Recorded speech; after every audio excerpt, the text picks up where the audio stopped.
सभापति महोदय, मैं इस एप्रोप्रिएशन बिल के समर्थन में बोलने के लिए खड़ा हुआ हूं।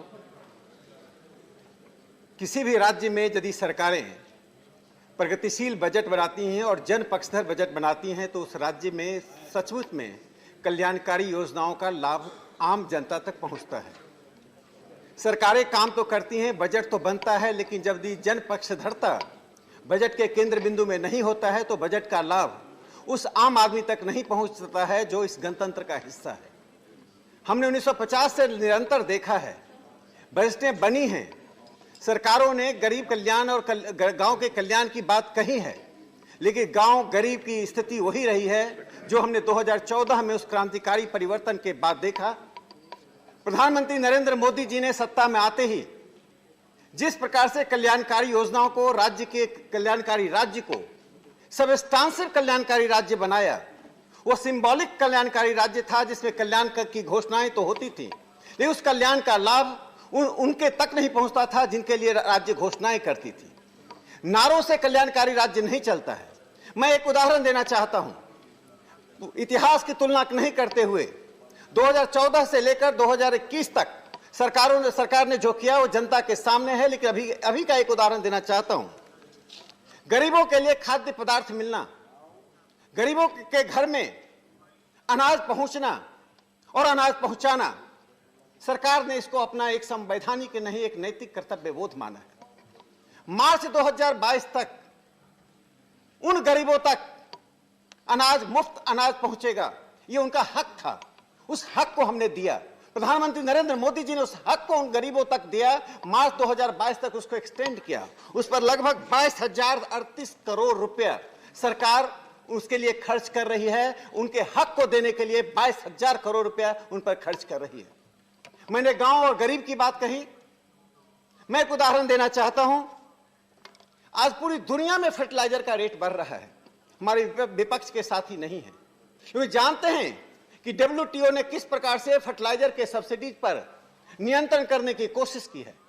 प्रधानमंत्री नरेंद्र मोदी जी ने एक महत्वपूर्ण हस्तक्षेप किया है। यह हस्तक्षेप सिर्फ भारत के लिए नहीं बल्कि उन सभी विकासशील देशों के लिए महत्वपूर्ण है जो WTO पर उन लोगों का नियंत्रण है, जिस नियंत्रण के कारण गांव और गरीब को किसी भी प्रकार का सब्सिडी नहीं मिले। एक प्रकार का एक षड्यंत्र चलता है।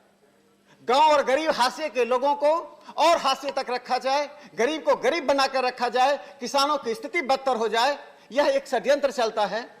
प्रधानमंत्री नरेंद्र मोदी जी ने उस बढ़ते हुए ग्लोबल प्राइस के बीच में आम किसान तक खाद पहुंचे, उन्हें उचित मूल्य पर खाद मिले, कृषि की प्राथमिकता हो, किसानों को इस केंद्र में रखकर 58,430 करोड़ का फर्टिलाइजर सब्सिडी दिया है।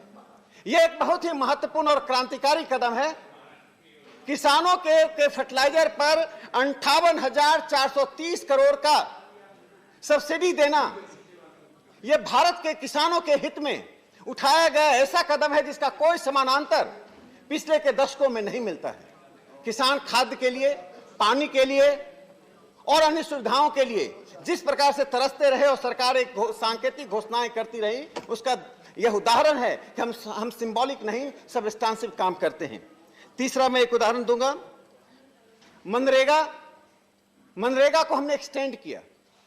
मनरेगा इस प्रतिकूल परिस्थितियां में, जब कोविड-19 के कारण पूरी दुनिया की आर्थिक व्यवस्था चरमराई है और उस चरमराई हुई व्यवस्था में सबसे बुरा असर हाशिए के लोगों को होता है। जब व्यवस्था में, जब चलने में छेद होता है तो उसका असर किस पर होगा? जो गरीब लोग हैं, जो गांव में रहते हैं, जो सुविधाओं से वंचित हैं। लेकिन प्रधानमंत्री नरेंद्र मोदी जी ने अपने नेतृत्व में उन गरीबों के हित के लिए जो कदम उठाया है उसका एक उदाहरण है। मनरेगा पर 22,038 करोड़ रुपया का खर्च किया जा रहा है, जहां गरीब कल्याण योजना पर 49,000 करोड़, फर्टिलाइजर सब्सिडी पर 58,000 करोड़, मनरेगा पर 22,000 करोड़। इसलिए मैं अंत में कहना चाहता हूं, प्रगतिशीलता सिर्फ नारों का शब्द नहीं होता है, जन पक्षधरता सिर्फ भाषणों का नहीं होता है, और लोक कल्याण सिर्फ संवैधानिक शब्द नहीं होता है।